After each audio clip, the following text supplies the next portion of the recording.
안녕하십니까 여러분. 바이오헬스 아이콘 산학연 병원 네트워크 진행을 맡은 한국바이오협회 신광민입니다. 기술 수요자 병원과 기술 공급자 산학연 간 다수의 협력이 이루어질 수 있는 긍정적인 생태계 환경을 만들어가기 위해 병원, 연구소, 벤처기업 등이 참여하는 네트워크 구성 지원 행사에 참석해 주신 여러분께 감사의 말씀을 전합니다. 행사는 코로나 팬데믹으로 인해 중대본의 사회적 거리두기 격상에 따라 온라인으로 전환되었습니다.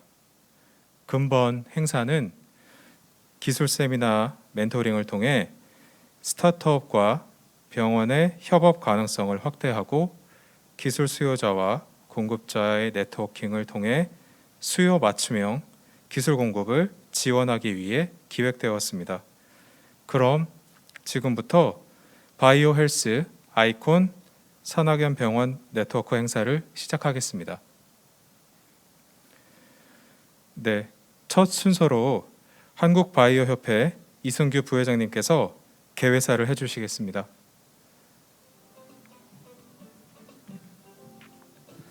네, 안녕하세요. 반갑습니다. 한국바이오협회 이승규입니다. 이제는 이렇게 비대면 행사가 아주 익숙해졌습니다. 예, 저희가 이제 한국바이오협회가 매번 그 산업 생태계를 좀 굳건하게 조성하기 위해서 여러 가지 프로그램을 하고 있습니다. 그렇지만 그 중에서도 특히 이 산학연병 프로그램이 아주 의미가 있는 것이 결국은 최종 수요자와 환자를 집착시키는 우리 의료계랑 산업계가 만나서 서로의 보완점들을 보완해가면서 기술의 완성도를 높인다는 차원에서는 아주 중요한 행사 같습니다. 이제 바이오 산업계의 생태계를 잠깐 좀 더듬어 보면 작년에 한국 바이오 산업에서는 특히 제약 쪽에서는 약간 뭐 임상 3상의 허들을 넘지 못하는 그런 많은 어려움들이 있었습니다. 그런데 결국 그거는 저희가 반드시 겪어야 되는 과정 중에 하나이고요. 그 대신에 그걸 과연 어떻게 슬기롭게 겪느냐가 이제 저희가 해야 되는 이 플레이어들이 해야 되는 가장 큰 문제라고 생각을 하는데 거기서 아마 많은 비중을 차지하는 것이 의료계가 아닌가 싶습니다. 그래서 의료계가 좀 더 산업적으로 좀 제 바람은 좀 더 가까이 와주셔서 많은 벤처들이 개발하고 있는 그 기술들이 처음부터 완성도 있게 디자인을 해서 접근을 한다면 좀 더 성공 확률을 높일 수 있는 가능성이 아주 많을 것 같고요. 그런 면에서 저희가 이제 이런 프로그램을 만들고 있는데 특히 아마 이제 많은 질환 중에서 이 뇌질환이라고 하는 시장이 점점 R&D 파워도 커지고 시장의 수요도 아주 커지는 과정입니다. 그래서 어떻게 뇌질환 쪽에서 병원에서의 어떻게 보면 R&D의 현황이라든지 그다음에 기업에서 하고 있는 여러 가지 기술 개발이 서로가 좀 융합될 수 있는 이런 자리를 마련하게 되었습니다. 그래서 저 개인적도 뭐 협회 입장에서 되게 의미 있다고 보고 있고요. 오늘 참여하시는 온라인으로 참여하시는 많은 분들께서도 혹시 뇌질환 쪽에서 궁금한 것이 있으면 온라인 쪽이나 아니면 저희 협회 쪽이나 연락을 주시면 저희 그거에 관련된 피드백을 통해서 벤처들이 개발하고 있는 많은 기술들이 의료계랑 협력을 해서 성공 확률이 높은 R&D 기술 개발이 될 수 있도록 저 또한 많이 노력을 하고 협회도 아주 많이 노력을 하겠습니다. 그리고 오늘 이 자리를 이 팬데믹이라고 하는 2.5 단계에서 좀 힘든 내일 걸음을 해주신 우리 그 차의과대학의 문지석 교수님 다시 한번 감사드리고요. 그다음에 서울대학병원의 배종민 교수님 다시 한번 감사드립니다. 그다음에 오늘 발표해 주신 뉴로전텍의 원영택 대표님 감사드리고요. 그다음에 TSL바이오의 박지민 대표님, 그다음에 스톤브리지 벤처스의 기병기 이사님한테 다시 한번 감사드리도록 하겠습니다. 다시 한번 이 자리가 의료계가 좀 더 산업계 쪽에 좀 더 많이 좀 들어오셔서 산업계의 이 기술 개발을 좀 더 활력을 넣어주는 그런 기회가 됐으면 합니다. 네, 감사합니다. 감사합니다, 부회장님. 네, 부회장님께 다시 한번 큰 박수 부탁드립니다.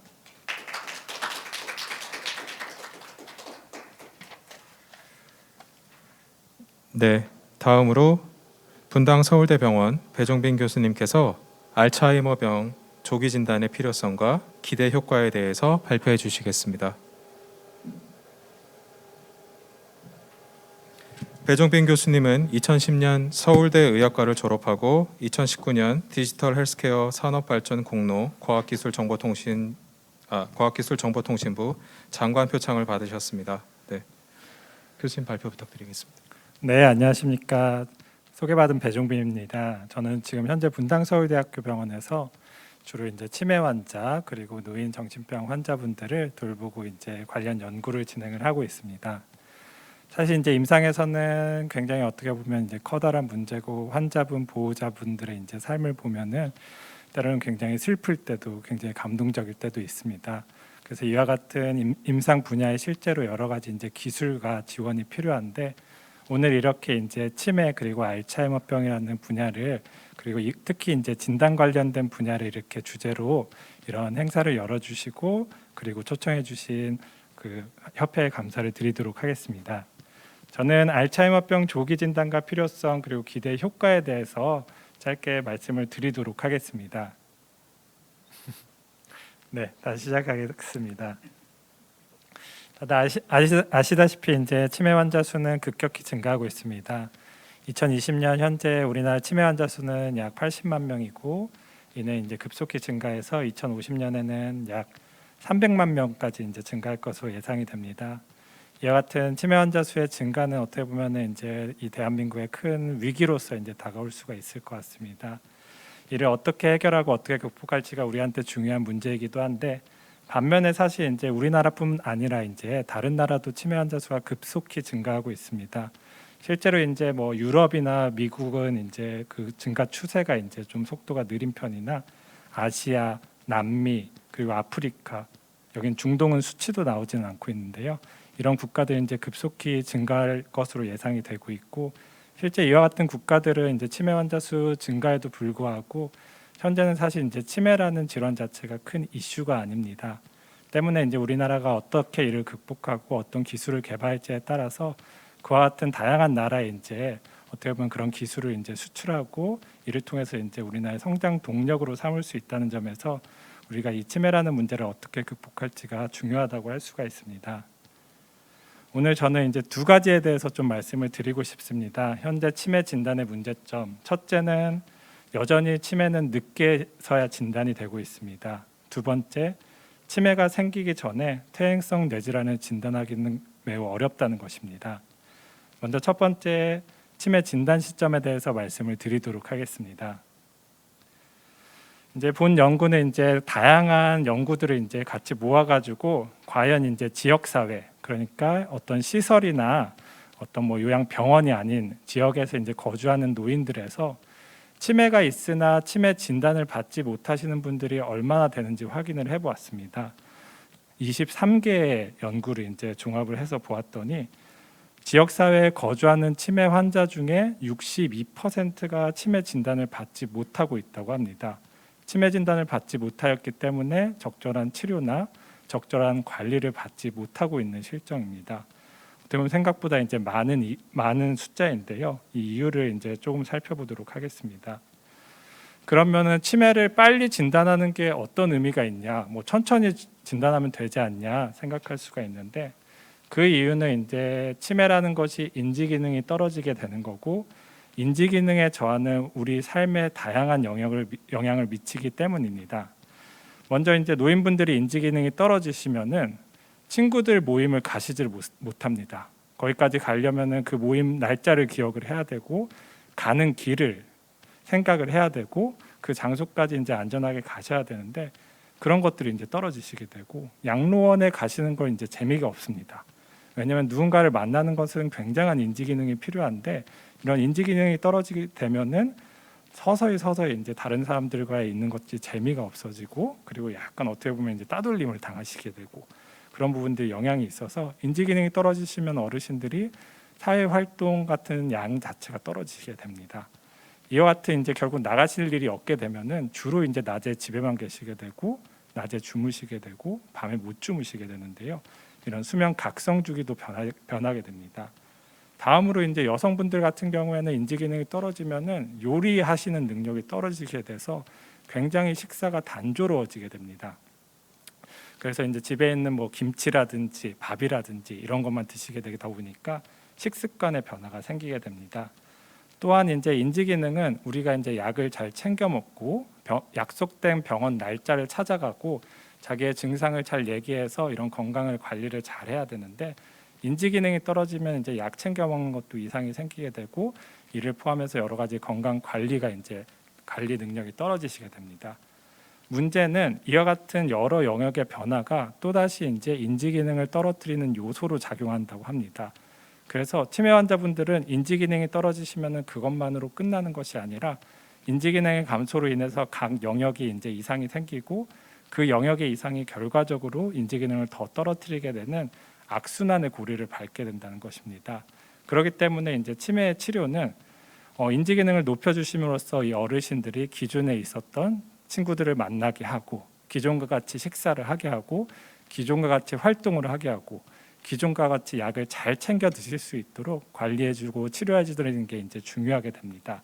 때문에 이제 치매 진단이 늦어지시게 되면은 어르신들이 이제 이미 여러 가지 영역에서 많은 것들을 상실한 상태에서 집에서만 계신 상황에서 이제 병원을 찾으시게 되고 그때는 이미 이런 것을 되돌리기에는 시기가 너무 늦은 상황을 자주 접하게 됩니다.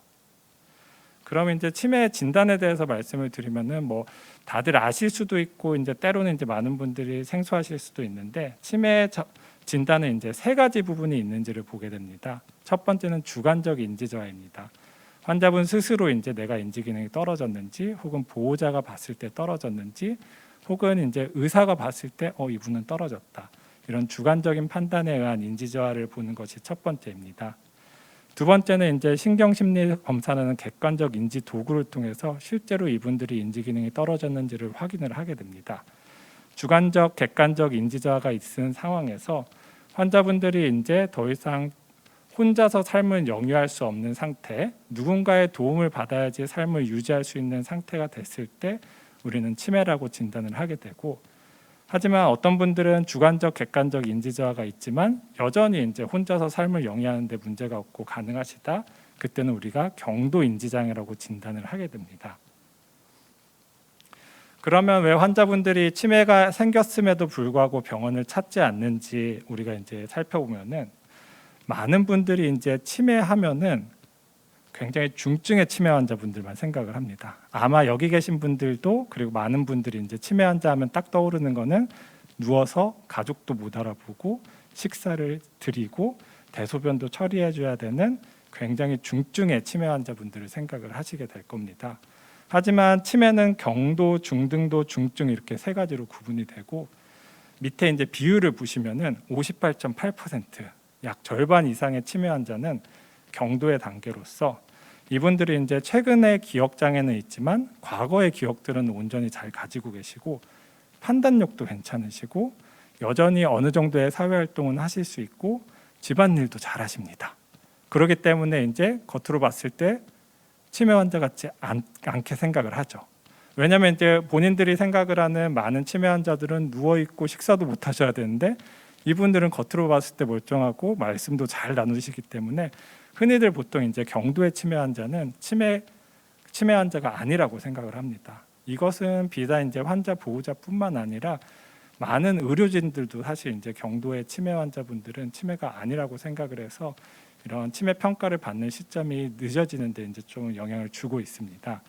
그래서 이와 같은 이제 치매가 이런 경도, 중등도, 중증으로 이제 구분이 되고 굉장히 많은 환자분들은 치매가 있으시지만 여전히 여러 가지 일들을 하실 수 있고 판단력도 정상이라는 것을 이제 우리가 이제 기억을 해야 되는데 현재 사실 이제 치매에 대한 인식은 그러지 못하고 있는 상황입니다.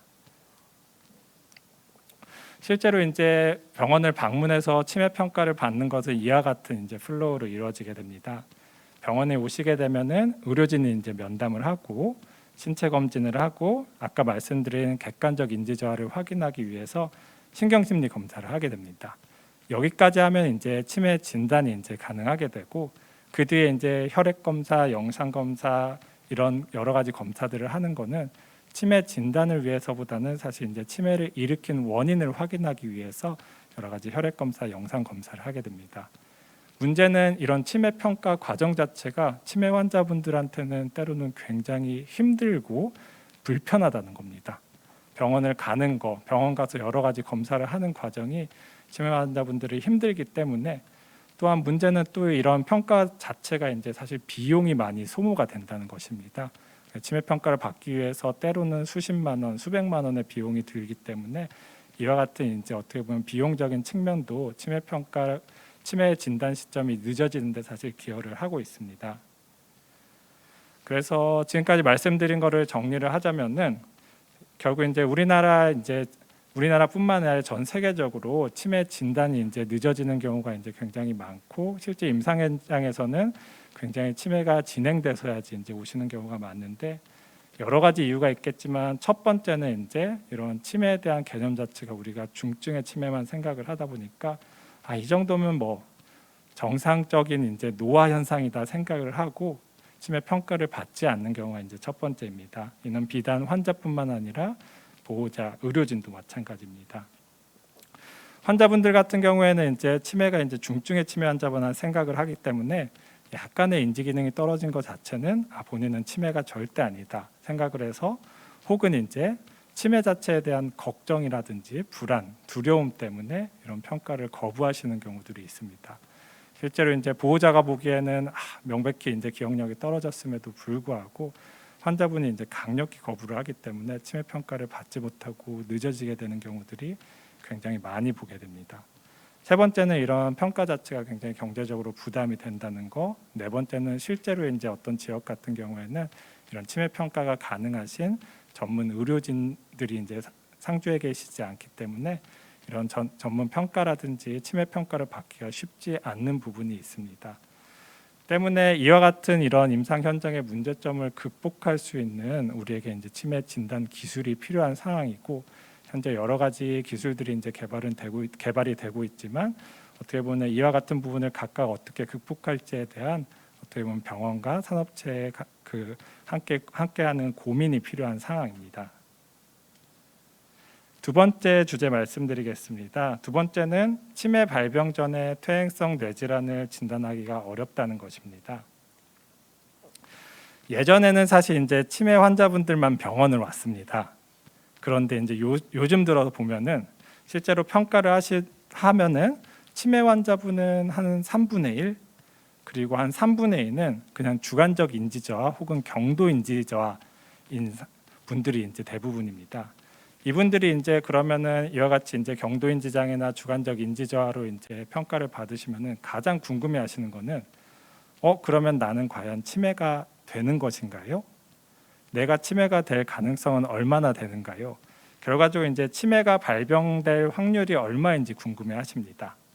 두 번째는 이제 이분들이 결국 평가를 받으시는 목적 중에 하나가 이제 치매를 관리하거나 치매를 예방하기 위해 오셨기 때문에 내가 그러면 치매가 아니라면은 어떻게 하면 치매를 예방할 수 있는지 이런 예방법에 대해서 궁금해하십니다. 때문에 이제 이런 치매 전 단계에 이제 환자분들이 이제 병원을 많이 방문을 하게 되고 우리는 그러면 이분들한테 당신의 치매가 발생할 확률은 어느 정도나 되고 어떤 식으로 관리를 해주셔야 됩니다라고 이제 이런 것들이 이제 필요하게 됩니다. 이를 위해서 이제 가장 중요한 게 결국 이제 그분들이 가지고 있는 퇴행성 뇌질환 여부가 이제 중요합니다. 치매와 같은 경우에는 다양한 원인에 의해서 발생을 하지만 이와 같이 이제 알츠하이머병이 약 70%, 혈관성 병변이 10에서 15%, 그 외 루이 소재병, 전측두여 위축 등 여러 가지 이제 다양한 원인들이 이제 치매를 일으키게 됩니다. 두부외상, 갑상선저하증, 비타민 비결핍, 정상 수두압내증, 뇌종양 약물, 이런 원인들도 이제 치매를 일으키기도 하는데 그 프로포션은 사실 이제 많지는 않은 상황입니다. 그래서 이제 사실 이제 대부분이 이제 퇴행성 뇌질환에 의해 가지고 치매가 발생을 하게 되는데 결국은 이런 퇴행성 뇌질환이 있으시면은 나중에 이제 치매가 되기 때문에 치매 전 단계에서는 이분들이 과연 퇴행성 뇌질환이 있는지 없는지 여부를 판단을 하는 것이 치매 발병을 예측하는 데 굉장히 중요하게 됩니다. 그러면은 이제 앞서 치매 전 단계에는 경도 인지 장애에서 이런 여러 가지 이제 어떤 원인에 의해서 경도 인지 장애가 발생하는지 보면은 이제 한 3분의 1은 이유를 모른다고 합니다. 이유 없이 그냥 경도 인지 장애가 되는 경우, 3분의 1은 알츠하이머병과 같은 퇴행성 뇌질환에 의한 경우, 나머지 3분의 1은 우울증도 있고 선망도 있고 약물도 있고 여러 가지 원인에 의해 가지고 이제 경도 인지 장애가 일으켜진다고 하고 경도인지 장애에서 결국 이제 퇴행성 뇌질환이 있는지 없는지 여부가 예후와 굉장히 밀접한 영향을 가진다고 합니다. 최근의 연구에 따르면은 이제 오른쪽 그래프는 X축이 시간, Y축이 이제 CDR이라고 해서 중증을 평가하는 도구인데, 빨간색 선 같은 경우에는 이런 바이오마커를 통해서 알츠하이머병으로 확인된 대상자분들이고, 파란색은 알츠하이머병이 없는 것으로 확인된 대상자들인데, 보면은 이제 알츠하이머병이 있으신 분과 없으신 분이 추적하였을 때 치매 발병 위험도가 확연하게 차이가 납니다. 그래서 이제 경도인지 장애 상태에서는 알츠하이머병 같은 퇴행성 뇌질환의 유무 자체가 이런 치매 발병 위험과 밀접한 연관을 가지게 돼 있고, 우리는 이제 이분들한테서 이런 퇴행성 뇌질환의 여부를 확인을 해주고 판단을 해줘야 되는, 어떻게 보면 이제 임상 현장에서는 상황에 놓이게 됩니다. 알츠하이머병 같은 경우에는 이제 베타 아밀로이드라는 독성 물질이 이제 뇌에 쌓이는 질환으로서, 과거에는 사실 이제 알츠하이머병이 있으면은 치매가 이제 발생한다고 생각을 했었는데, 최근에는 그 치매가 발생할 때까지 걸리는 시간이 한 10에서 15년, 길게는 20년으로 굉장히 서서히 진행이 됨을 연구를 통해서 확인을 하게 되었습니다.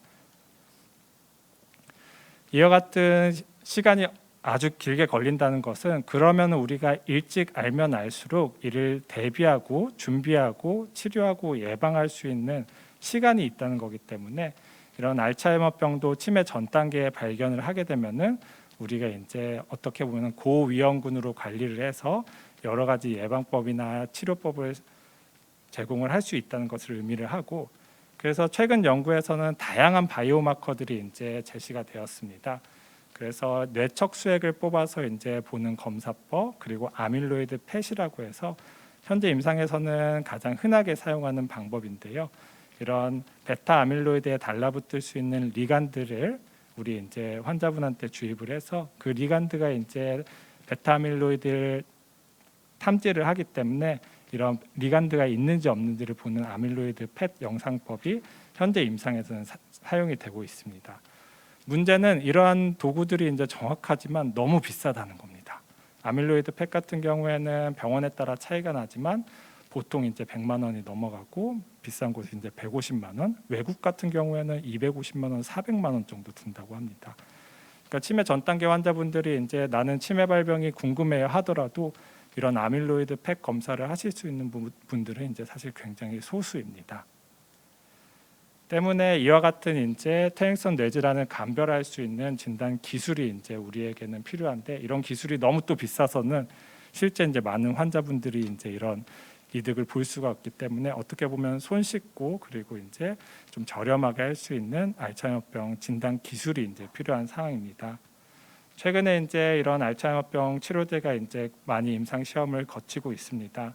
사실 이제 2000년대 초반에 한 연구를 보면은 주로 이제 여기 보면은 마일드 투 모더레이트 AD라고 해가지고 경도와 중증도의 알츠하이머 치매에서 주로 이제 이런 임상 시험을 했습니다.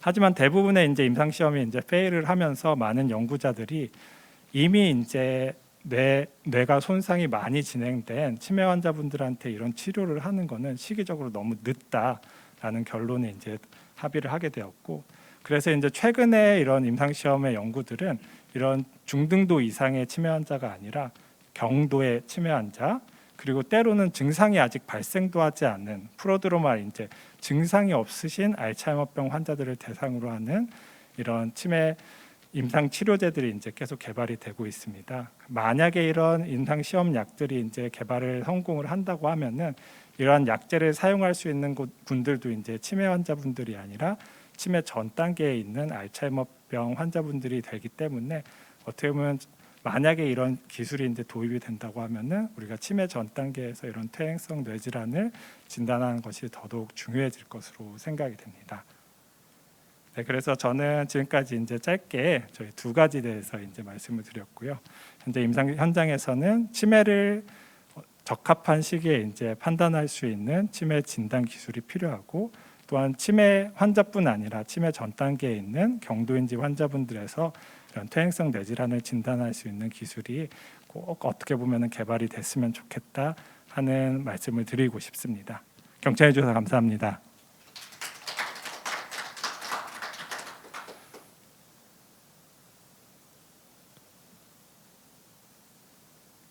알츠하이머병의 진단, 이슈, 치료제 관련하여 교수님의 발표 감사드립니다. 네, 잠시 양해 말씀드리겠습니다. 발표 시작 전 잠시 방송 송출에 문제가 있었습니다. 양해 부탁드립니다. 그리고 두 번째로는 금일 발표해 주시기로 한 TS 셀바이오의 박지민 연구소장님께서 회사 및 개인 사정으로 인해 금일 행사에 불참하셨고 양해의 말씀 전해 주셨습니다. 네, 저희 다음 발표로 넘어가도록 하겠습니다.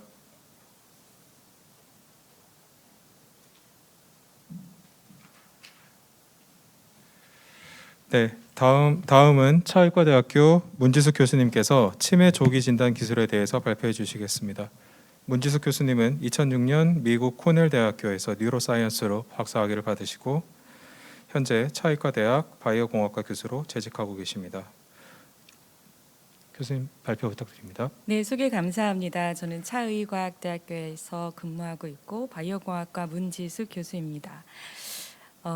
산학연병, 이 네트워크가 매우 중요해지는 시점에 이런 중요한 그 행사를 주관해 주신 한국바이오협회 분들께 너무 감사드리고, 요거는 진단이지만 치매 진단 너무 슬퍼질 것 같아요. 다음엔 치료 예방법도 산학연병 관련해서 행사가 또 진행되면 좋겠다 생각이 됩니다. 오늘 저는 제목이 이제 좀 어려운데요. Biosensor Development Using Brain Derived Extracellular Vesicle이고요. 알츠하이머를 조기 진단하기 위한 방법으로 이렇게 제목을 만들어봤습니다. 내용이 좀 생소할 수 있을 것 같은데요. 쉽게 설명하도록 노력하겠습니다.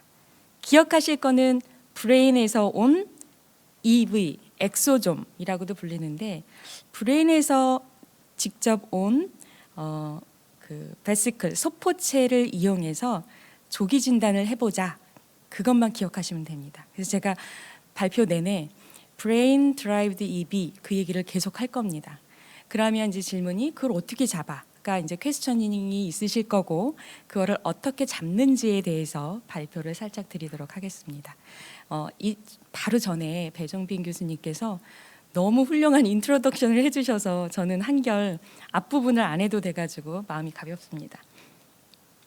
한 장으로 모아보면요, 인구도 증가하고 그로 인해서 또 인구 노화가 증가되고 치매도 환자가 많아지고 경제적 부담이 많아지고, 근데 아까 말씀해 주셨지만 글로벌 빅파마가 치료제 실패했고 조기 진단은 점점 필요해지는데 방법은 아직 모연하고, 이 세 가지의 아주 어려운 현실에 취해 있습니다.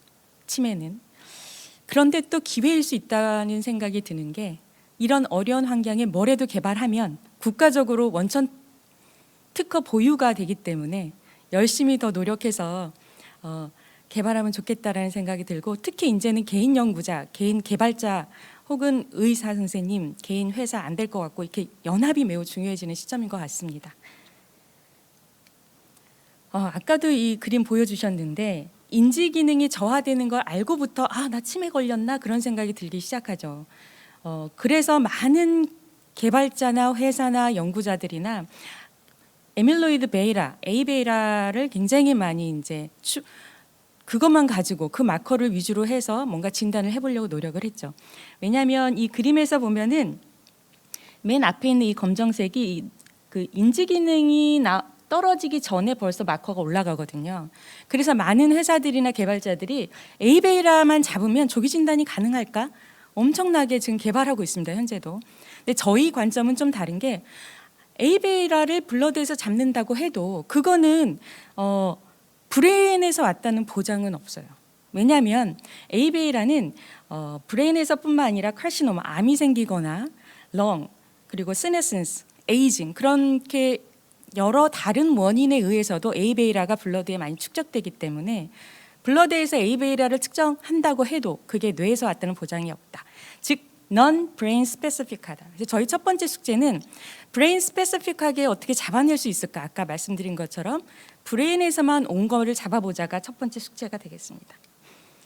두 번째는 조기 진단이라는 말을 하는데, 그럼 조기 진단은 어떻게 이루어지나? 아까 배정빈 교수님 얘기했지만 아주 서서히 20년, 늦게까지 20년, 15년에서까지 걸리는 거를 어떻게 잡느냐. 방법은 좀 어렵게 말하면은 노멀 에이지 레퍼런스를 잡는다라는 건데, 제 자신을 보면 저의 어떤 에이베라고 할까요? 그게 30대, 40대부터 꾸준히 제가 측정이 돼야지 이 변화를 가지고 어느 순간이 많이 나올 때 얘가 병이 걸리겠구나라는 게 예측을 할 수 있는 거거든요. 그러기 위해서는 한 사람이 그 사람의 블러드를 반복적으로 측정이 돼서 특정 마커를 꾸준히 체크하고 있어야 돼요. 그런데 아까 이미징 장비 혈액 분석 20만 원 든다 그랬는데 100만 원까지 든다고 하셨는데 그걸 어떻게 매번 측정하겠습니까? 그러면 두 번째 숙제는 노멀 레퍼런스, 그냥 병이 걸리기 직전에 에이징이 되는 과정을 측정을 해야 되는데 돈이 많이 들지 않는 방법을 만들어 보자. 그게 두 번째 저희 숙제라고 볼 수 있습니다. 그래서 저희가 연구하기 전에 클리니컬 트라이얼 GOV, 즉 임상 그 여러 트라이얼이 다 올라와 있는 사이트에 가서 긁어봤어요. 한 500건이 넘는 임상이 진행되는데 제가 금방 말씀드린 것처럼 노멀 에이지 레퍼런스를 갖는 그런 임상은 없는 것으로 나타나서 이런 임상, 코호트 특히 요즘에 많이 하고 있는데 코호트 임상을 많이 하는 게 매우 중요하고 거기에서 브레인에서 온 것만 잡는 어떤 마커를 가지고 하면 되게 유니크하게 원천 특허가 될 수 있지 않을까, 이런 쾌수천능으로 저희 연구가 시작됐습니다. 그래서 연구의 필요성을 쫙 금방 말씀드린 걸 나열해 보면 이거예요. 사실 이게 저의 오늘 그 전체 발표라고 보면 되겠습니다. 금방 말씀드린 연령대별 20대는 특정 마커가 얼마큼이고 60대는 얼마큼이고, 근데 60대인데 갑자기 치매 걸리는 사람은 얼마큼인지에 대한 어떤 레퍼런스가 먼저 주어져야 되고, 두 번째는 뇌에서 직접 온 거를 잡아야 되고, 반복적으로 측정 가능해서 예측할 수 있고 치료제도 예방도 할 수 있는, 이게 저희의 퀘스처닝이고요. 이렇게 퀘스처닝을 갖고 시작한 지 6년이 됐습니다. 너무 어려운 거를 시작해가지고 지금까지도 하고 있고, 지금 정리해서 사실은 논문 쓰고 있는데 퍼블릭하게 발표하는 건 오늘이 처음인 것 같습니다. 이 연구는 저희가 오픈랩이라고 요 보여지는 과제에서 시작이 됐고요. 이 과제는 되게 매력적입니다. 왜냐하면 공공기관이 다 들어와 있습니다. 심평원도 들어와 있고 보훈복지의료공단 등 2개의 기관이 R&D로 참여하고 있는데 TS가 있고 소니월드가 있는데 저희는 TS의 산하기관으로 들어가서 연구를 수행하고 있습니다. 그래서 이제 중장기 R&D 1, 이게 지금 오늘 발표 제목과 동일하다고 보시면 되겠습니다. 요거요. 저희가 이제 중장기 R&D 이 오픈랩이라는, 소위 말하는 오픈랩 과제라고 하는데 발표할 때 꼭 이 한 장을 보냅니다. 그래서 뇌유래 바이오마커 키트 개발, 이걸 해보겠다. 그래서 더 멋있게는 플랫폼으로 개발해보겠다 이고요. 엑소좀, 그 EV를 좀 더 넓은 범위로 잡는데 아까 제가 오늘 브레인 드라이브드 EV, BDEV, 이거는 무엇인가 먼저 설명을 드려야 될 것 같아요. 이 모식도는 엑소좀을 좀 크게 보인 건데 통상적으로 엑소좀이 200 나노미터, 그러니까 너무 작은 거죠. 그거를 말합니다. 실제로 보면 셀같이 돼 있어요. 이렇게 바이올 레이어로 그 지방층으로 동그랗게 둘러져 있고, 가장 매력적인 거는 이렇게 이 서피스 마켓물을 지저분한 단백질들이 막 껴 있습니다. 이게 굉장히 중요한 마커가 될 수 있습니다. 저는 이 중에 하나로 오늘 얘기할 예정입니다. 그래서 요거 하나만으로 알게 되면 얘가 오리진, 얘가 어느 세포에서 왔는지 추적할 수가 있고요. 더 매력적인 거는 이 안에 세포들, 분자들도 분석해서 좀 더 알츠하이머를 특정할 수 있는 장점이 있습니다. 이런 장점 때문에 암 진단에는 이미 많이 사용되고 있습니다. 저희가 간단하게 만들어봤는데 이게 이제 세포입니다. 세포에 이렇게 동글 파란색이 나오죠. 이게 엑소즘이라고 보시면 되는데 굉장히 작아서 처음에는 몇 년 전만 해도 이거 그냥 무시했어요. 눈에 보이지도 않고. 근데 눈이 보여지는 기술이 발달하면서 봤더니 얘가 굉장히 매력적인 걸 알았어요. 왜냐하면 이 세포에 막이 이렇게 있는데 이 막에 있는 표지자를 달고 나와요. 이게 매우 중요한 건데요. 표지자를 달고 나온다는 거는 얘가 어디에서 온지를 알 수 있어요. 뇌에서 온 것도 알 수 있어요. 뇌 표지자를 달고 오면. 그러면 뇌 표지자를 개발하면 되겠죠. 거기에서 저희는 시작을 했습니다. 그래서 얘는 처음에는 셀 투 셀 인터랙션, 암이 걸리면 저 옆에 세포가 제 암 걸렸대 정보 전달하는 애거든요. 근데 뇌를 사이즈가 나노 사이즈다 보니까 뇌 혈관을 막 왔다 갔다 해요. 즉 뇌에서 오는 저 주황색이 블러드 뇌로 일반 혈관에도 다 돌아다닌다고 볼 수 있습니다. 그래서 뇌하고 일반 혈관이랑 커뮤니케이션도 할 수 있는 애라고 볼 수 있습니다. 저희 목적은 뇌에서 온 저 다른 장기에서도 엑소즘이 다 오겠죠. 뇌에서만 나온 저 주황색을 잡는 것이 목적입니다. 그럼 주황색을 어떻게 잡을지가 이제 중요한데, 사실은 이 주황색을 잡는 거 2015년도에 미국에서 미리 하나 나온 게 있어요. 엘렌캠이라고. 엘렌캠으로 요거를 기술 개발을 한 팀이 있는데, 그 엘렌캠 이 모식도 먼저 보여드릴게요. 오른쪽에 있는 게 이제 그 뇌에 있는 세포고, 이게 BBB를 통과하기 때문에 블러드에 가서 요 APP도 있습니다. 그 재밌는 거는 APP, 그러니까 에이베라 정구 물질도 이 서피스에 있어서 APP도 잡으면 알츠하이머 진단으로도 사용할 수 있을 것으로 예상이 됩니다. 통과될 수 있어서 한 팀이 엘렌캠으로 먼저 시작을 했습니다. 근데 저희는 이제 엘렌캠은 브레인 스페시픽하지 않다고 주장하는 한국 팀입니다. 그래서 작은 랩이지만 그 주장하고 있는데, 실험을 지금 6년간 하다 보니까 더욱더 엘렌캠은 브레인 스페시픽하지 않습니다. 이게 이제 그 퍼블릭 빅데이터 들고 왔는데, 휴먼 프로테인으로 보면은 여러 장기에서 엘렌캠이 이미 나오고 있는 것을 알 수 있고, RNA 레벨에서도 여러 장기에서 나오고 있는 것을 알 수 있습니다. 즉 브레인에서만 왔다고 하기 어려워서 새로운 마커를 찾아야 됩니다. 처음에는 멋있게 퍼블릭 데이터 막 찾아봤어요. 근데 AD 조기 진단을 하려고 하는데 DB는 다 포스트모르텀 돌아가신 분들 샘플인 거예요. 그럼 조기 진단하기는 어려워서 어떻게 해야 될까? 그 고민을 가졌는데, EB를 한번 찾아보자. 그래서 EB 퍼블릭 데이터들도 굉장히 많은데 여기에도 쓸만한 데이터는 없었습니다. 그래서 저희가 이제 고민한 게 왜 6년이 걸렸냐. 직접 그걸 뽑아서 하나하나 찾아가느라고 시간이 많이 걸렸습니다. 즉 브레인 드라이브드 EB를 블러드에서 뽑아서 그 안에 성분이 뭐가 있는지 분석하고 있다고 보시면 됩니다. 저희 전략은 APP1이라는 거 저희 몇 개 마커 잡았는데 그 중에 하나입니다. 이것도 APP 섭 패밀리 중에 하나입니다. 브레인 스페시픽하고 프로테인이 멤브레인에 있어서 그냥 엑소좀만 잡으면 됩니다. 즉 엑소좀 내를 깨서 안에 성분을 또 볼 필요는 없어요.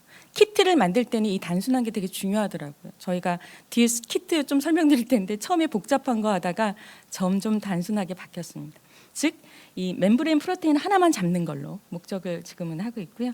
이 전략으로 하고 있습니다. 그래서 지금 현재 저희가 하고 있는 건 이 전략을 바탕으로 처음에 말씀드린 것처럼 노멀 에이징 레퍼런스 잡는 겁니다. 즉 Y축이 어떤 특정 마커라면, 즉 우리가 알고 있는 이런 리그레션이 레퍼런스가 한번 잡히면, 비교 대상이 이 커브가 잡히면 20대에는 20 정도 나오고 40대에는 40 정도 나오면 노멀 에이징이라고 말할 수 있고, 근데 어느 날 이런 디텍션 키트가 있다고 가정했을 때 저희가 개발하고 있는 건데, 그런데 어느 때 매년 내가 검사를 블러드 검사를 건강검진에서 했는데 갑자기 100이 나오는 순간이 있다는 말이죠. 그때 그거가 뭐지?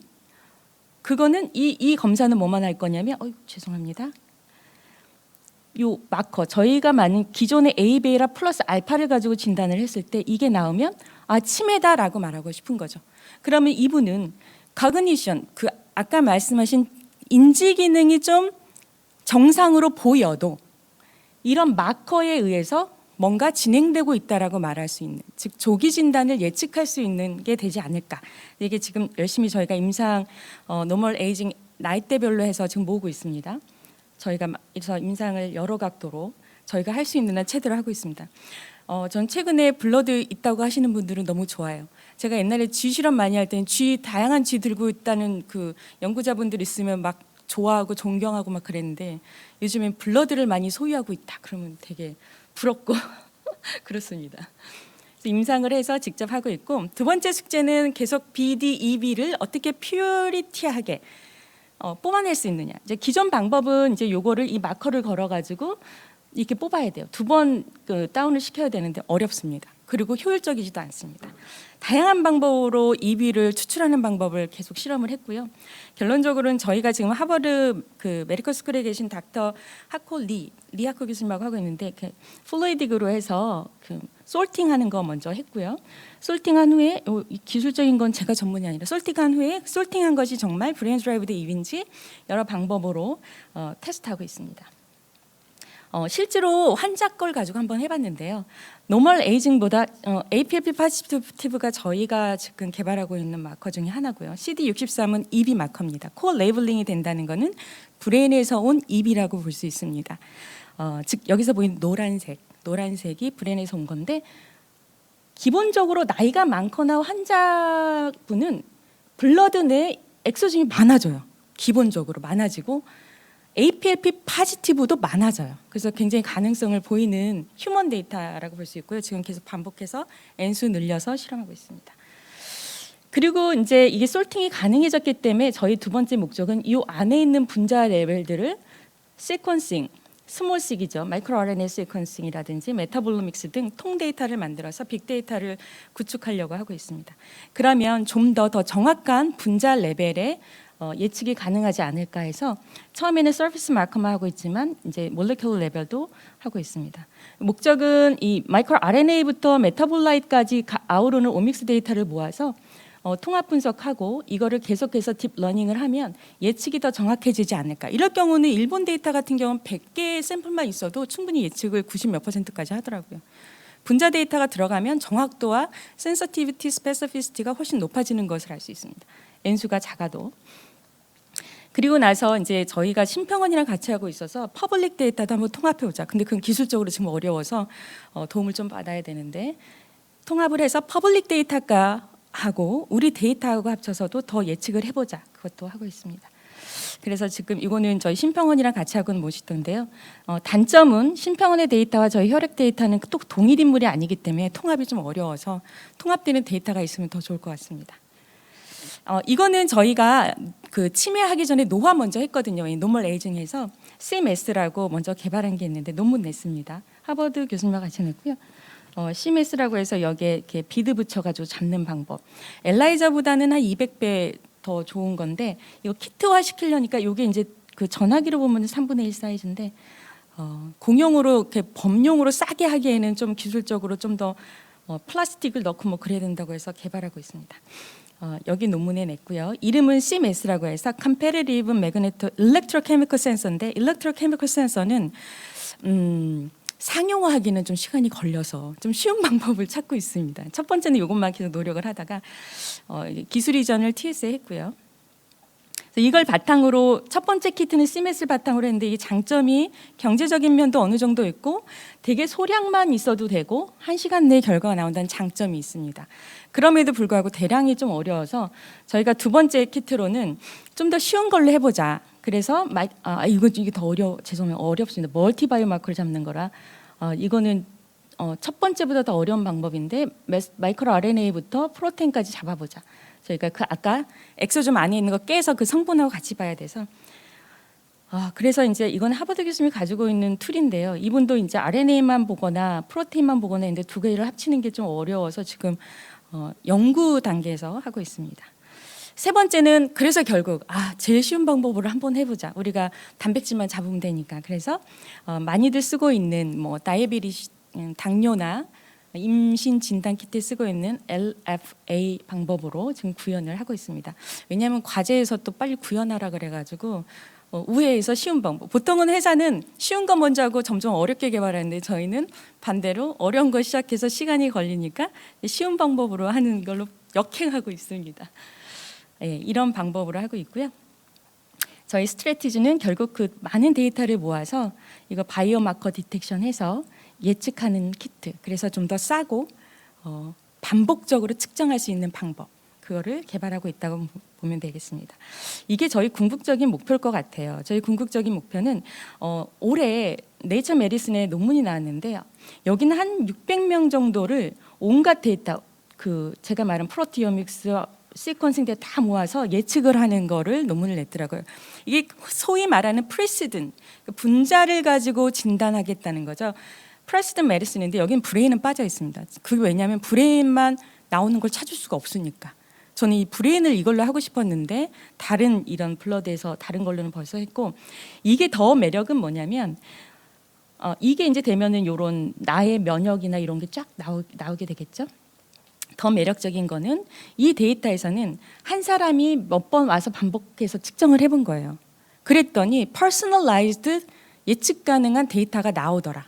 그 더 재밌는 거 어떤 특정 마커는 연령대별로 쭉 한 거하고 다르게 개인은 또 다르게 돌아가더라.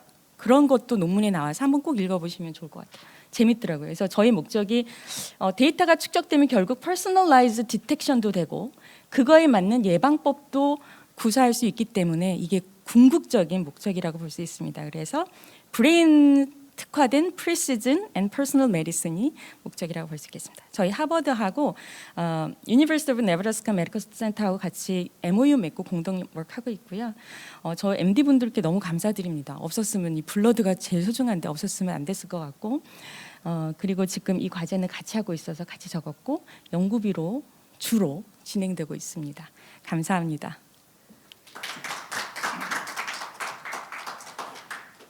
네, 차이과대학교 문지수 교수님 발표 감사드립니다. 브레인 드라이브드 익스트라셀룰러 베스카를 활용한 초기 단계 알츠하이머병의 진단용 바이오 센서 개발과 관련된 교수님의 발표 감사드립니다. 네, 다음으로 뉴로젠 권영혁 대표이사님께서 빅데이터와 AI 기반 치매 조기 진단 솔루션을 발표해 주시겠습니다. 예, 안녕하세요. 제가 지금 앞에 청중들하고 간격이 한 8m 정도 되고 있어서 제가 발표할 때 마스크를 좀 벗고 하도록 하겠습니다. 마스크가 약간 호흡하기 좀 곤란하게 좀 정밀하게 좀 돼 있어서 좀 벗고 진행을 하도록 하겠습니다. 앞에서 설명한 부분에 아마 제가 설명하는데 도움이 많이 될 것 같습니다. 좀 편하게 좀 할 수 있을 것 같고, 특히 또 이승규 부회장님께서도 이렇게 앞에 교수분께서 연구했던 분야가 저희 이제 산업계에서 어떻게 이제 현실화되고 있는지 그런 부분에 대해서 초점을 두고 제가 설명을 하도록 하겠습니다. 오늘 연사분 앞에 이제 사회자분께서도 소개를 했듯이 빅데이터와 인공지능 기반으로 어떻게 하면 치매 조기 진단을 할 수 있을까, 그런 과제를 가지고 저희가 솔루션을 개발했던 과정을 설명드리도록 하겠습니다. 저는 주식회사 뉴로젠의 권영혁 대표이사고, 예전에 저희가 인포메디텍이라는 회사 이름으로 저희가 한 5년 정도 연구 개발을 진행을 해왔습니다. 먼저 소개할 내용은 크게 보면은 세 가지 내용입니다. 현재 치매에 대해서 우리가 이해하고 있는 현황하고, 뉴로젠이 인공지능 기반으로 치매 조기 진단 솔루션을 어떤 부분에 하고 있는지, 앞부분에 문지숙 박사님께서는 이 엑소좀 쪽으로 많이 하고 있습니다만 저희는 유전자와 뇌 영상을 직접 분석하는 쪽으로 저희가 하고 있습니다. 그리고 시장 현황이라든가 동향에 대해서 말씀드리도록 하겠습니다. 이미 아시는 바와 같이 치매라고 하는 질병은 환자뿐만 아니라 가족의 고통이라든가 의료비 지출이라든가 또 미래에 대한 불확실성, 이런 세 가지 분야 모두에 대해서 가장 두려워하는 질병으로 치매를 보고 있습니다. 또한 치매에 대한 진단 과정에서도 보시는 바와 같이 먼저 우리가 보건소 또는 치매안심센터 병원을 방문을 했을 때 선별검사, 진단검사를 과정을 거쳐서 치매라고 판정은 할 수는 있겠지만은 거기에 대해서 원인을 규명하기 위해서 혈액이라든가 영상이라든가 유전자 검사를 해서 이러한 검사의 결과에 따라서 이 원인에 배제되는 걸 하고 난 다음에 우리가 70% 정도를 차지하고 있는 알츠하이머 치매 또는 16% 차지하고 있는 혈관성 치매라든가 또 기타 치매를 구분할 수 있는 행태로 좀 복잡한 과정을 거치게 됩니다. 근데 이러한 과정을 좀 더 주의 깊게 보게 되면은 첫 번째 우리가 신경심리 검사라고 하는 설문 검사가 환자의 그 기분이라든가 또는 그 설문자의 스킬에 따라서 상당히 주관적인 경향이 좀 많다는 게 좀 문제점이 좀 있고, 또는 우리가 MRI 내 영상을 촬영을 하더라도 지금 육안으로 보고 전문가께서는 쉽게 판단을 할 수 있지만은 미세한 차이라든가 이런 부분을 정밀하고 정량적으로 분석을 아직까지는 정확히 못하고 있는 그런 문제점이 있고, 앞에서 우리가 뇌 속에서 아밀로이드 베타라든가 이런 단백질을 하고 밀착하고 있는 그런 펫 영상을 촬영을 한다든가 또는 뇌 척수액으로 그런 단백질이 쌓여 있는지를 검사를 하는 이런 방법이 있습니다만은 비용적으로도 수백만 원의 비용이 들고, 또는 뇌 척수핵을 뽑기 위해서는 약간의 위험을 의료 사고라든가 이런 위험성을 좀 감안해야 되는 부분이 있습니다. 금년도에 그 란셋에서 발표한 2020년 8월에 발표했던 치매 위험 인자의 변화하고 2017년 데이터를 비교를 해보면은 원래 우리가 살아가면서 치매는 전 인생의 전기와 중기와 후기에 나누어서 일반적으로 2020년 데이터를 보게 되면은 우리가 원인을 확실히 알지 못한다는 부분이 60%고, 예전에는 이게 전혀 수정을 불가능한 유전적인 영향으로 65%를 보고 있습니다만은 지금은 약 60%는 우리가 원인은 알 수는 없고, 후천적으로 우리가 40% 정도는 원인 규명이 가능하다. 특히 여기에 노란색으로 되어 있는 부분이 2020년 8월에 새로 추가가 된 부분입니다. 이러한 부분 중에 하나가 트라우마에 의한 뇌 손상이라든가 알코올 섭취라든가 또는 에어 폴루션 같은 환경 오염 물질도 치매에 영향을 준다고 보고 있습니다. 큰 영향으로 보게 되면은 치매는 1번이 거의 나이가 가장 큰 원인이기도 하기는 합니다만은 다른 영향으로서 여기 보면 난청에 대한 문제라든가 그다음에 흡연이라든가 우울증 또는 사회적으로 격리적인 사회적인 관계를 가지지 못하는 그런 원인들이 많은 영향을 미치고 있습니다. 앞에서도 언급을 했습니다마는 치매 치료제를 지금 약 한 200여 건의 지금 치료제 개발을 하고 있고, 또 임상 3상도 지금 현재 진행을 되고 있고, 얼마 전 11월 달에 뉴스에도 나왔던 아두카누맙 같은 경우에는 지금 FDA 승인 심사 중에 있는 상태이기도 합니다. 대부분의 치매 치료제를 개발하게 되면은 치매 환자에 대해서 치료제를 좀 효과를 보려고 했습니다만은 대부분이 다 실패를 했고, 가능하면은 경도 인지 장애 전조 증상에 있거나 무증상 상태에서 좀 치료제를 사용을 해서 효과를 보고자 하는 경향으로 지금 많이 흐르고 있습니다.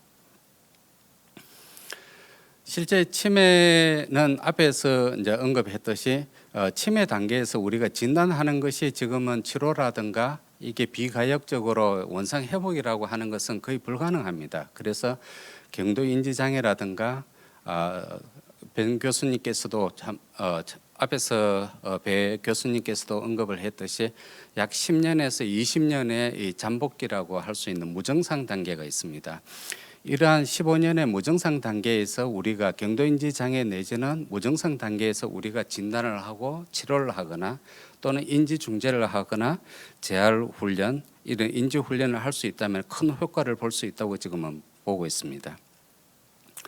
그래서 이렇게 치매를 조기에 우리가 치료를 하게 된다면은 여기에서 사용되는 돌봄에 대한 비용이라든가 돌봄 기간을 우리가 계산을 해봤을 때 8년간 지속을 한다면은 1인당 약 7,900시간의 돌봄 시간을 전략할 수 있고 약 1년 가까이 되고, 또 비용적으로 1인당 6,600만 원. 앞에서도 말씀을 했듯이 우리나라가 지금 약 80만 명의 치매 환자가 있습니다. 80만 명의 이분의 금액을 다 합친다면 약 50조 원이 넘는 금액이 될 것이고, 그에 해당하는 10%만 이 조기에 발견해서 치료를 한다면 약 5조 원 정도의 전략을 할 수 있는 금액이 될 수가 있습니다.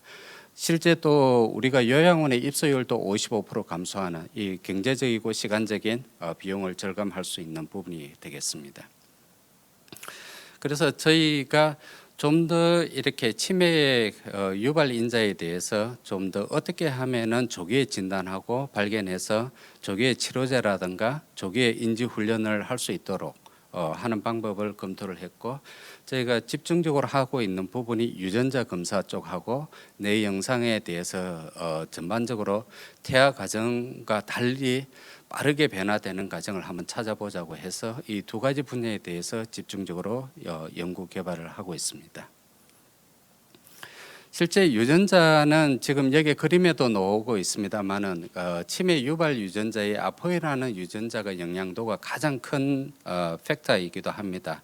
뭐 여러분들이 아시다시피 그 영화 배우의 안젤리나 졸리 같은 경우는 유방암의 인자가 브라카라는 인자가 본인이 가지고 있기 때문에 선제적으로 유방 절제 수술을 해서 대응을 하고 있습니다. 그러나 치매라고 하는 것은 아포이 유전자를 가지고 있다 하더라도 선제적으로 치료를 하거나 이렇게 할 수 있는 방법이었고, 생활 습관 앞에서도 언급했듯이 영양에 대한 부분, 운동에 대한 부분, 이런 생활 습관을 좀 더 우리가 개선을 함으로 해서 좀 더 딜레이를 시키거나 막을 수 있는 방법을 요즘 많이 강구하고 있습니다.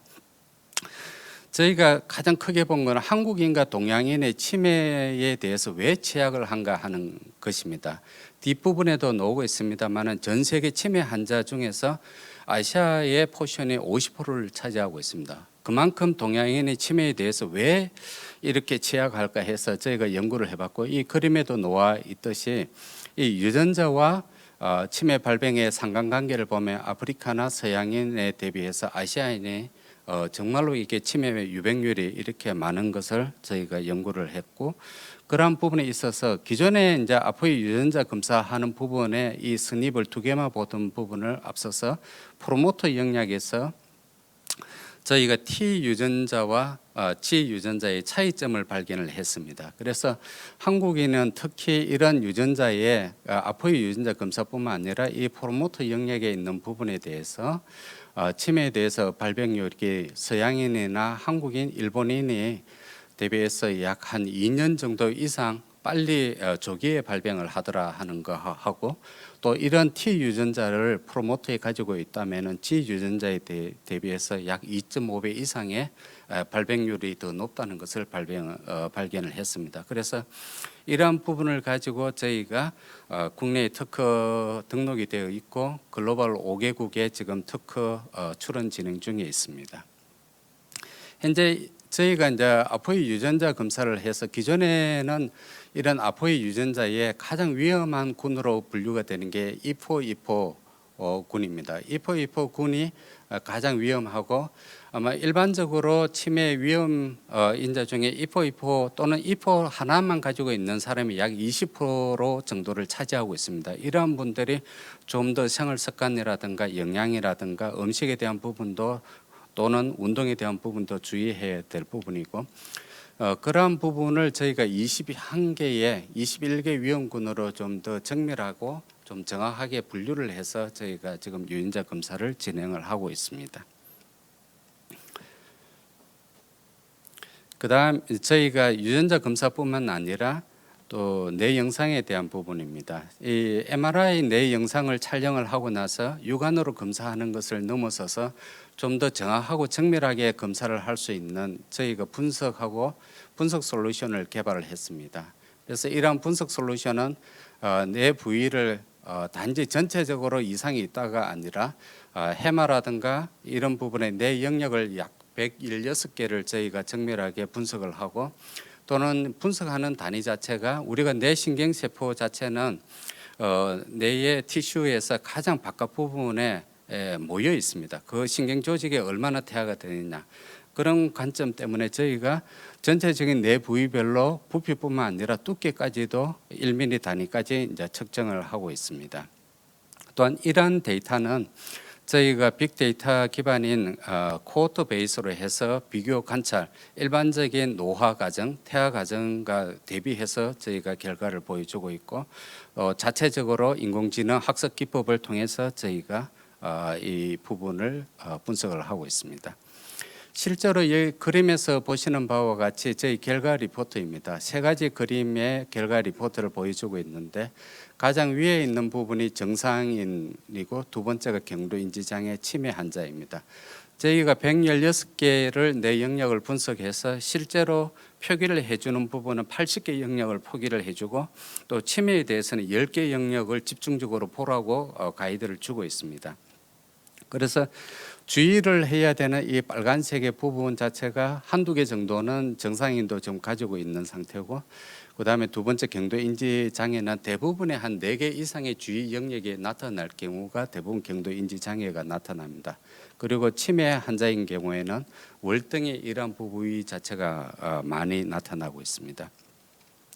이러한 부분이 저희가 강주 치매 코호트의 빅데이터를 기반으로 해서 연령대별로 한국인의 표준 뇌지도를 개발을 했습니다. 그래서 뇌 부위별로 이러한 부분이 정상적인 노화 과정에서 뇌가 위축이 되고 퇴화되는 과정을 그래프로 저희가 개발을 했고 이러한 부분 자체를 실제 진단을 할 경우 분석을 할 경우에도 촬영한 데이터가 저희가 G스코어의 표준 정상적인 레벨 안에 있는지 그보다 우리가 주의를 해야 되는 레벨로 떨어지는지 나이에 따라서 추적 관찰을 할 수 있도록 저희가 표기를 해주고 있습니다. 이러한 부분이 해마 같은 경우가 이제 기억의 관문이기 때문에 가장 많이 이그젬플을 저희가 보고 있습니다. 실제 사례를 두 가지를 보도록 하겠습니다. 이분이 78세의 남성분이고 저희가 매년 그 4년간 연도별로 검사를 진행을 했습니다. 그래서 이분 같은 경우는 정상에서 경도인지 장애로 이렇게 전환되어 있는 부분입니다. 내 영상을 75세, 76, 77, 78세 연도별로 촬영을 했습니다만은 전문가가 아니면 미세한 변화 자체를 우리가 볼 수가 없고 일반적인 또 의사의 전문가라 하더라도 이 부분에 많은 임상을 경험하지 않으면 확인할 수가 없습니다.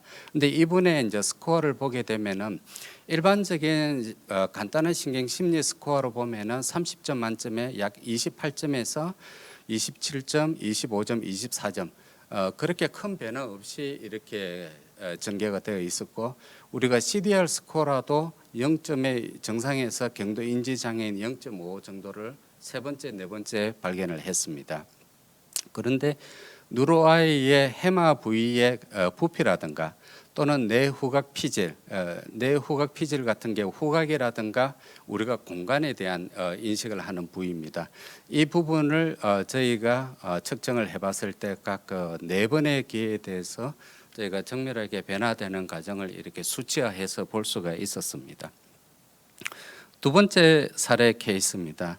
83세의 남성이고 77세부터 6년간 총 4번에 걸쳐서 저희가 추적 관찰을 했고 이번에 이제 지금 내 영상 사진이 방추상해 부분입니다. 방추상해는 대부분 인지, 우리 안면 인식이라든가 난독증이라든가 공감 능력 이런 부분을 하는 데가 방추상해 영역입니다.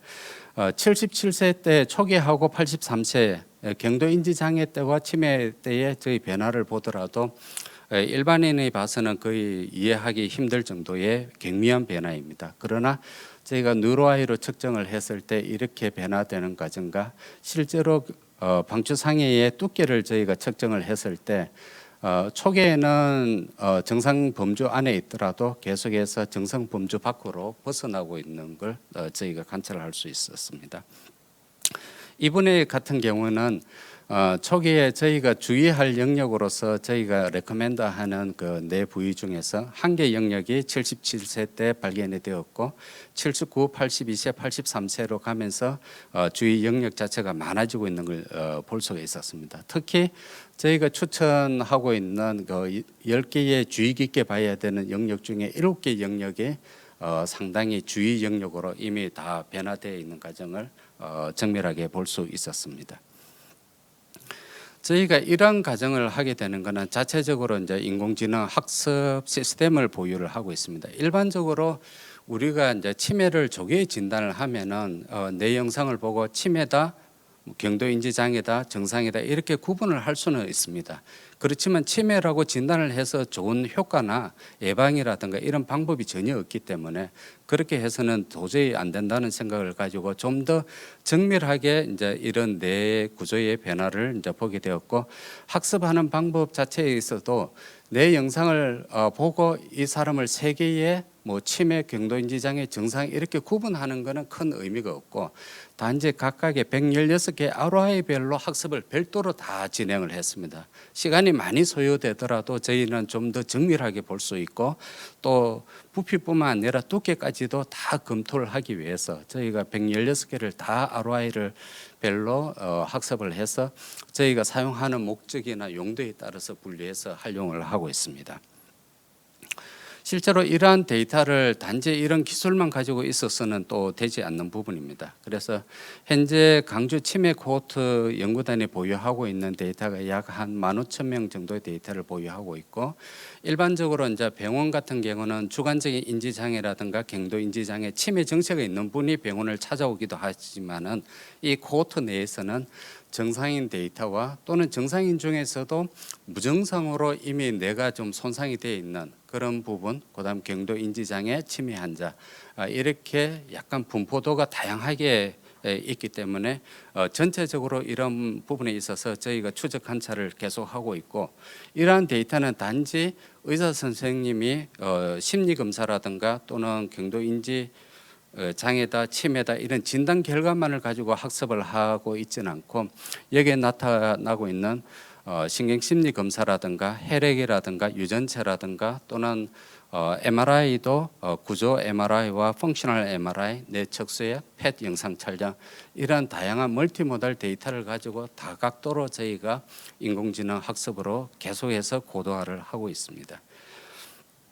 현재 저희가 하고 있는 부분은 유전자와 영상 쪽에 포커스를 하고 있습니다만은 유전자 쪽은 그 앞에서도 아포이 유전자가 영향도가 크기는 합니다만은 좀 더 영향도를 커트라인을 좀 더 내려서 전반적인 유전체에 대해서, 또 우리가 아포이 이포 유전자를 보유하고 있는 사람이 전 인구의 20% 정도가 되지만은 이 중에서도 치매 안 걸리는 사람이 있습니다. 그래서 유전자 중에서도 프로텍트하는 유전자, 그런 방어를 하는 유전자까지 저희가 보고 있고, 또 영상 부분에 있어서도 단지 정량적으로 정밀하게 보여주는 것뿐만 아니라 앞으로 이분이 아밀로이드 펫 영상 촬영을 했을 때 포지티브, 네거티브에 대한 부분까지도 저희가 계속해서 고도를 하고 있습니다. 장기적으로는 각각에서 연결되어 있는 각각 고도화를 하는 부분과 포함해서 이런 부분을 유전자와 영상과의 상호 간의 관계에 대해서 영상 유전체 쪽으로 저희가 정밀 의료 쪽으로 좀 진행을 하고, 이렇게 하다 보니까 저희가 치매에 대한 전반적인 데이터라든가 또는 다른 뇌질환까지도 확장성을 좀 더 할 수 있다는 자신감도 가지고 있습니다. 실제 치매 진단 시장 규모를 보게 되면은 약간 진단만 보면 약 30조 원의 시장 규모입니다. 이 30조 원 시장 자체도 전체 치매 관리 비용의 3% 정도입니다. 전반적으로 우리가 치매에 대해서 케어를 하는 부분 포함해서 관리 비용이 100%라면 3%만 저희가 진단 규모 시장이라고 볼 수가 있고, 아시아 쪽에 치매에 대해서 약간 좀 취약한 부분이 있습니다. 그래서 전 세계 뭐 아시아나 아프리카 또는 남미, 북미, 오세아니아 다 합치더라도 50% 정도가 아시아 쪽에 치매 환자가 모여 있는 상태입니다. 이게 2018년 월드 알츠하이머 리포트에서 보고를 하고 있습니다. 실제 국내 같은 경우에는 상당히 국가에서 현 정부에서 치매 국가 책임제라고 하는 제도를 도입을 해서 전국 보건소 256군데 산하에 지금 치매 안심센터를 설립을 해서 검사를 하고 있습니다. 그래서 지난 2년간 데이터를 저희가 봤을 때 2018년 19년도에 보게 되면은 치매 선별 검사가 약 100만 명이 했다면은 지난해 같은 경우는 436만 명 정도 진행을 했습니다. 그래서 그리고 치매 진단 검사 MRI 뇌 영상 검사를 지난 한 해 동안에 약 한 300만 건 정도 검사를 했습니다. 건강보험공단에서 이제 보험 청구를 했던 내역을 보고 저희가 확인을 했고요. 이러한 데이터를 봤을 때 유전자 검사라든가 이런 MRI 뇌 영상을 촬영만 할 것이 아니라 정밀하게 분석을 한다면은 약 시장 규모도 5천억과 3천억 정도로 저희가 예상을 하고 있습니다. 실제 저희가 지금 보고 있는 이 데이터와 글로벌 미국 회사 데이터 또 국내에서 이러한 그 뇌 영상을 하는 회사의 어느 정도 위치를 저희가 한번 평가를 해봤습니다. 검사하는 뇌 영역의 개수라든가 또는 우리가 부피뿐만 아니라 두께까지 정밀을 하는 회사는 아마 저희가 거의 유일한 회사로 저희가 보고 있고 또는 사용하는 데이터도 단순한 병원 데이터를 넘어서서 코호트 데이터를 활용을 하고 있고 저희가 한국인의 이제 표준 뇌지도라든가 연령 기반 차트로 해서 태아 과정과 비교를 하고 있고 스탠드 언론뿐만 아니라 클라우드 지원을 함으로 해서 보안이라든가 이런 부분에 대해서도 좀 더 소프트웨어 진단 기기로서 저희가 좀 더 보안을 강화를 하고 있습니다. 앞으로 저희가 이제 사업화 전략을 간단히 소개를 드리면은 저희가 보건소나 치매안심센터 또는 건강검진센터 병원, 의원 또는 요양원에 대해서는 저희가 이제 지속적으로 이제 비즈니스를 전개를 하고 있고 특히 이제까지는 생애 전환기에 치매 검사를 국가에서 무료로 진행을 하고 있는데 그 대부분이 65세 내지는 60대에 합니다. 그런데 내년부터는 중앙치매센터라든가 이런 이제 2년 동안 경험이 있어서 50대에도 이상이 있거나 원하면은 검사를 하겠다. 이렇게 진행을 하고 있어서 상당히 저는 고무적이라고 봅니다. 그렇게 약간의 변화라든가 이런 걸 인지를 한다면은 좀 더 예방을 하고 우리가 영양이나 운동 중지를 해서라도 좀 더 딜레이를 하거나 안 그러면 방어를 할 수 있는 그런 기회가 더 생긴다고 볼 수가 있습니다. 그리고 다른 한편으로는 국내외 기업이라든가 이런 데서 다양한 뇌질환에 대한 치매 전반에 대한 적용을 하거나 특히 그 뇌질환 중에는 소아 뇌발달 장애 3세 미만에 대한 소아라든가 또는 재활치료, 뇌졸중 같은 부위에 대해서도 저희가 일본이라든가 미국에서 해법에 대한 요청이 있고 지금은 같이 논의 중에 있는 상태이긴 합니다. 아시는 바와 같이 이제 글로벌로 알츠하이머 치매 중에서 약 70%를 차지하고 있는 알츠하이머 치매 연구 기관들입니다. 주로 이제 영상에 대한 부분과 또는 유전자에 대한 이런 크게 두 개 그룹으로 나눌 수 있고 일반적으로 에더니의 영상 데이터를 많이 활용하기도 하고 미국뿐만 아니라 영국의 바이오뱅크라든가 이런 데이터 활동을 하고 있습니다. 그런데 아시아 쪽에 약간의 아직까지 이렇게 연구 활동이 좀 저조한 편이고 저희가 그런 의미에서 국내 행사로서 NFAD라든가 아시아 쪽에 최소한 한중일의 치매에 대해서 좀 더 전문가들이 모여서 좀 더 이 부분을 공동을 연구를 해서 공동으로 대응을 하자고 해서 AFAD를 주관하고 저희가 이 활동에 참석을 하고 있습니다. 그림상으로 2018년도에 저희가 제주도에서 한중일 연구자분들이 연구 결과라든가 논문을 공유했던 그런 형태입니다. 예, 여기까지 말씀드렸습니다. 감사합니다. 권영혁 대표이사님의 발표 감사드립니다. 다음으로 스톤브리지 벤처스 김현기 이사님께서 글로벌 VC 알츠하이머 투자 동향에 대해서 발표해 주시겠습니다. 김현기 이사님은 서울대 생명화학공학과 석사 졸업하시고 동아제약에서 바이오시밀러 공정개발 업무를 담당하셨고 이후 스톤브리지 벤처스에서 알츠하이머 치료제 개발업체 아델, 기술 플랫폼 보유 기업 스카이테라피틱스에 투자를 하셨고 또 올해 5월에는 항체 개발 플랫폼을 보유한 셀렉신에도 투자를 하였습니다.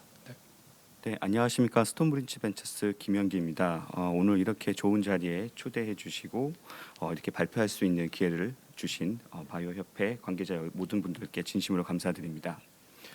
저는 오늘 글로벌 VC들의 헬스케어 투자 동향 및 알츠하이머 분야에 대한 투자 동향에 대해서 좀 소개를 드릴 수 있도록 하겠습니다. 사이언스나 기술적인 부분들은 모두 잘 아시는 부분이라서 그런 분들은 철저하게 배제했음을 참고해 주시면 될 것 같습니다. 글로벌 헬스케어 VC 지금 투자 경향을 보시면요, 2020년 3분기 기준으로 이미 글로벌에서는 역대 최고의 투자 규모가 이루어졌습니다. 2020년 4Q까지 포함을 하게 된다 그러면은 투자 규모뿐만 아니라 투자 발생 건수에서도 역대 최고의 투자 건수가 발생할, 역대 최대의 헬스케어 투자가 발생할 걸로 좀 예상이 되어지고 있고요.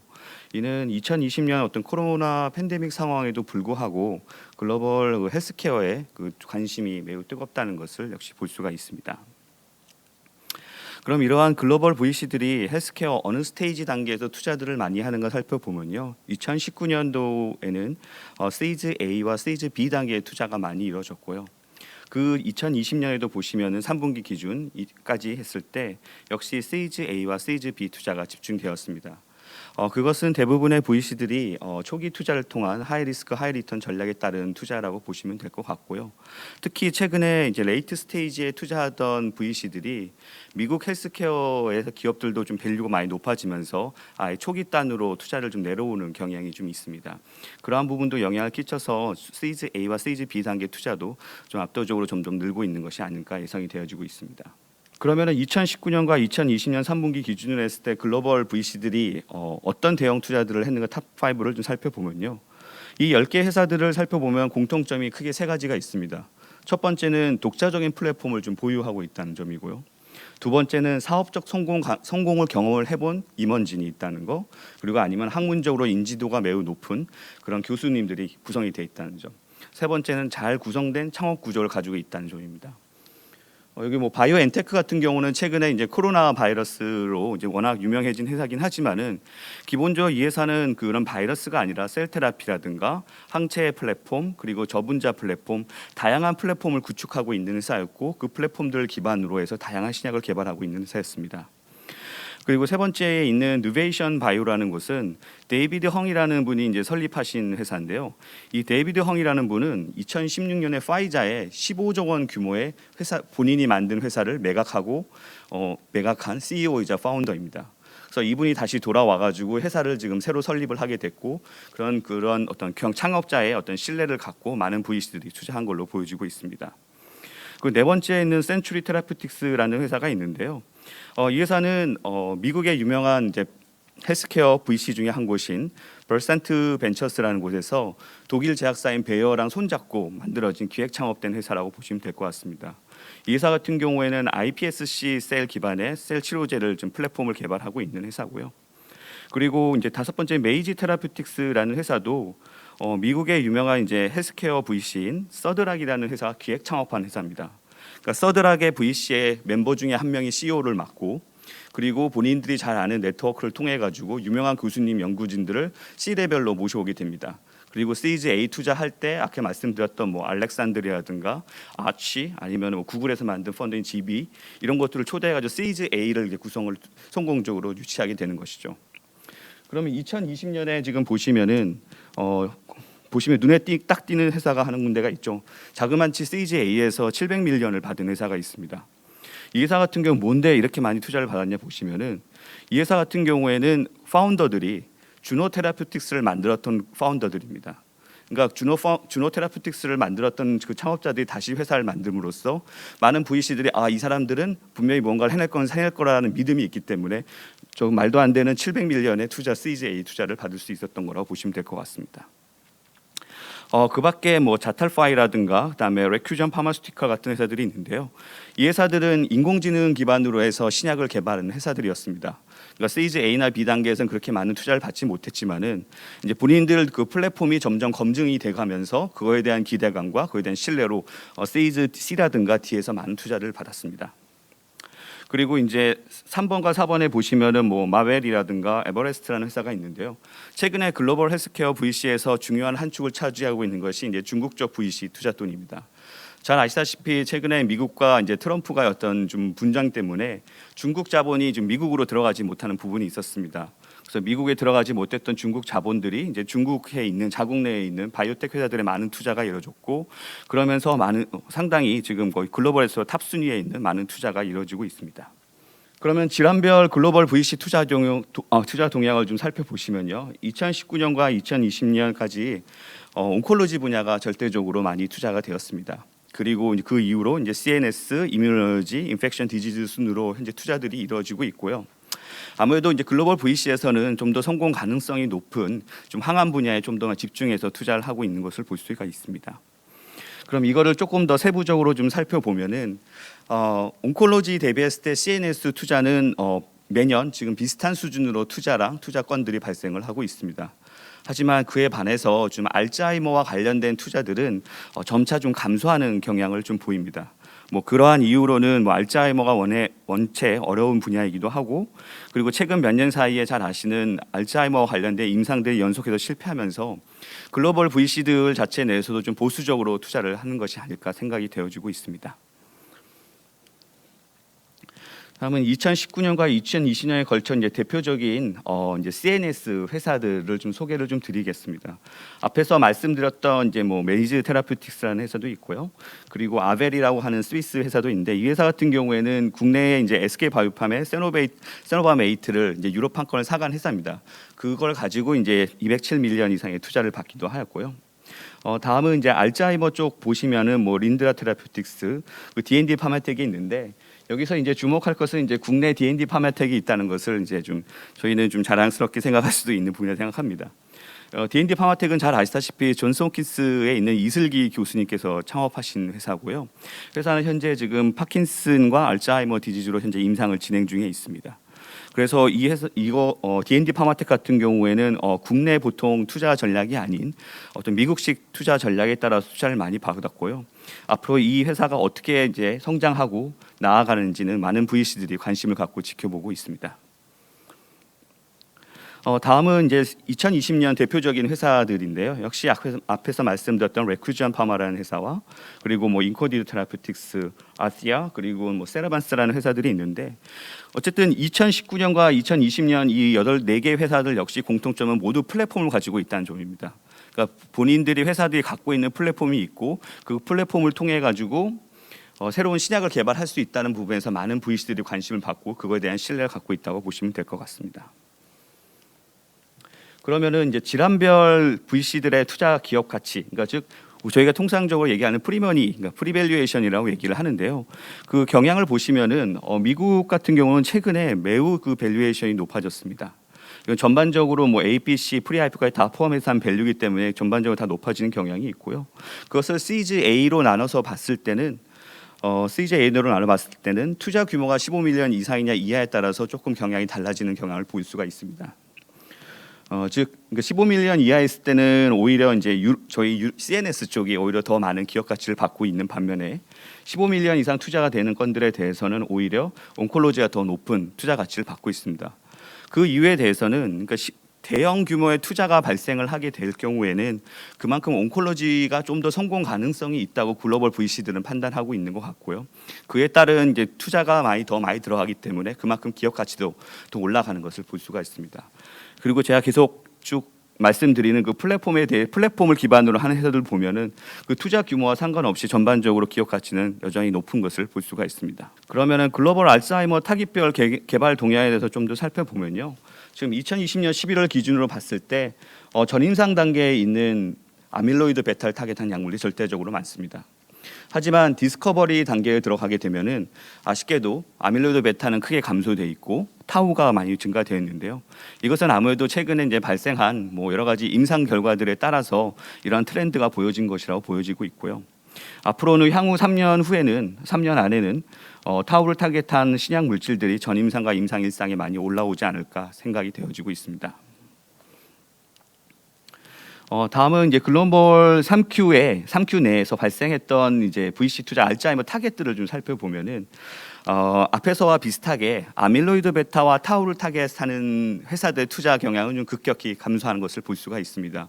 전반적인 비중이 뭐 마이크로글리아라든가 아니면은 신경염증 환경 개선, 즉 다른 그러니까 아밀로이드 베타와 타우 다음에 넥스트에 대한 타겟에 대해 집중을 하고 투자를 했다고 보시면 될 것 같습니다.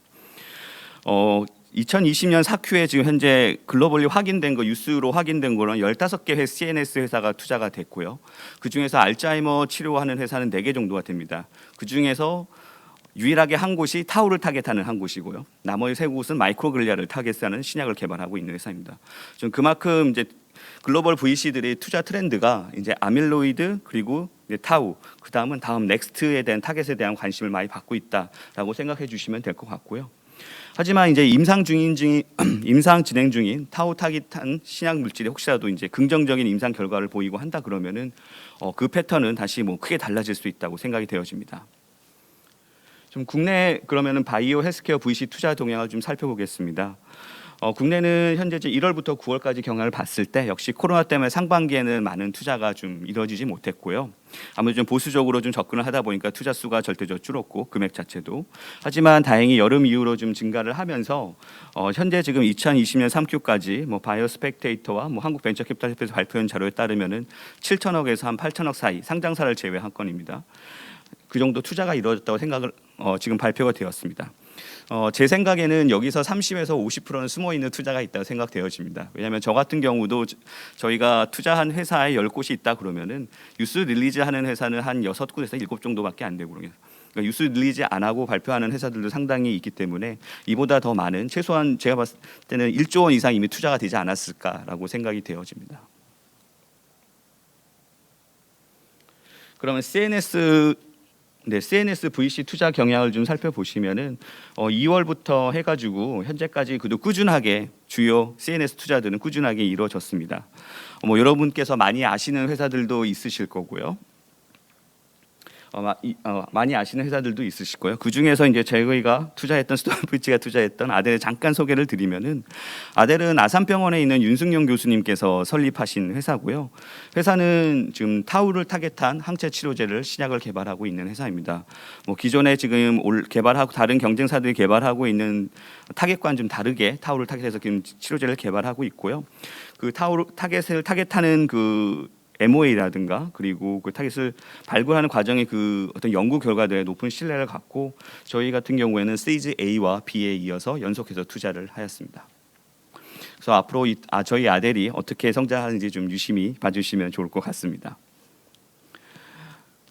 그리고 좀 한 가지 여기는 언급을 안 드렸지만은 오늘 오신 분들께서 아무래도 이제 진단 쪽에 계신 분들이다 보니까 글로벌 VC들이 투자하는 경향을 보면은 예를 들어 이제 10개 중에 알츠하이머 회사를 투자한다 그러면은 진단과 관련된 회사는 한 곳 아니면 2곳 정도밖에 안 됩니다. 아무래도 아직은 치료제 쪽에 더 큰 관심을 갖고 있고 글로벌 VC 쪽에서 그쪽에 좀 투자를 많이 하고 있다는 부분이 있어서 괜히 제가 죄송스럽게 생각합니다. 그래서 이제 종합적으로 좀 말씀을 드리면요, 저희 글로벌 VC는 지금 현재 아무래도 항암 분야에 절대적으로 투자가 많이 이루어지고 있고, 하지만 그럼에도 불구하고 뇌질환 분야에 대해서도 이제 꾸준하게 지금 투자가 지속되고 있습니다.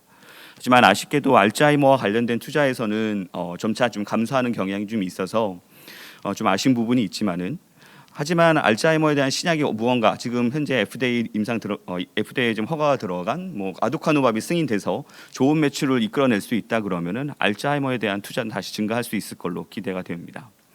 그리고 이제 다른 한 꼭지로는 이제 글로벌 VC들한테 어떻게 투자 유치를 성공적으로 받은 회사들의 공통점을 다시 한번 정리해서 보면은 회사들은 독자적인 개인의 플랫폼을 갖고 있다는 부분, 그리고 두 번째는 그냥 단순하게 패스트 팔로워가 아닌 그냥 패스트 무버가 되는 회사들, 그리고 세 번째는 아까 말씀드린 잘 구성된 창업 구조, 어떤 VC들이 초반에 들어오고 어떤 임원진으로 구성되어 있는지도 매우 중요한 부분이라는 것입니다. 그래서 향후에 지금 창업을 준비하시는 분들이시거나 앞으로 이제 투자를 유치를 계획하시는 분들께서는 이런 부분도 고려하시면 좋을 듯 싶은 게, 최근에 저희 바이오 VC 많은 분들께서도 캐피탈 심사역들도 글로벌 트렌드에 많이 맞춰가고 있고 오히려 그보다 더 뛰어나신 분들도 많으시기 때문에 이러한 말씀드린 부분에 대해서 조금 주의를 해서 준비를 하신다 그러면은 좋은 투자 유치를 할 수 있지 않을까 생각이 되어집니다. 마지막으로 간단하게 저희 회사 좀 소개하고 넘어가겠습니다. 저희 스톤브리지 벤처스는 2017년에 분할 설립이 되었고요. 현재 유승훈 대표님 이하 23명이 지금 열심히 투자 업무를 하고 있습니다. 저희 회사는 지금 펀드 AUM은 올해 말까지 하면은 한 7천억 이상 될 걸로 지금 보여지고 있고요. 저희 바이오 헬스케어 관련해서는 지금 29개사 포트폴리오를 구축하고 있습니다. 앞으로 좋은 투자 기회가 있으시면은 언제든지 저희 회사 연락 주시고 기회 주시면 감사하겠습니다. 오늘 바쁘신 시간에도 발표 들어주시고 관심 가져주셔서 감사드립니다. 감사합니다. 네, 그 온라인 실시간으로 질의가 있어서 제가 전달을 해드리겠습니다. 네. VC 입장에서 아두카두맙을 고려했을 때 CNS 신약 개발 기업들의 밸류에이션을 어떻게 봐야 할지 의견을 좀 듣고 싶다는 질의가 있었습니다.